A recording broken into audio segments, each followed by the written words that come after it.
ദേവന്മാരിൽ ദേവനാണ് മഹാദേവൻ, ഈശ്വരന്മാരിൽ ഈശ്വരനാണ് പരമേശ്വരൻ.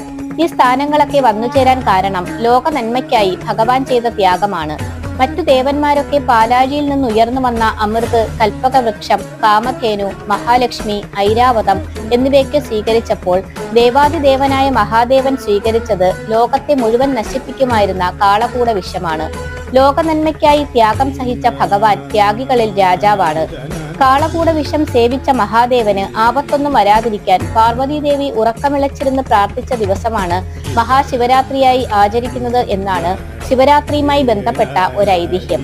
കുംഭമാസത്തിലെ കൃഷ്ണപക്ഷത്തിലെ 13-ാം രാത്രിയും 14-ാം പകലുമാണ് മഹാശിവരാത്രിയായി ആഘോഷിക്കുന്നത്. 2024 മാർച്ച് 8-ാം തീയതി വെള്ളിയാഴ്ചയാണ് മഹാശിവരാത്രി.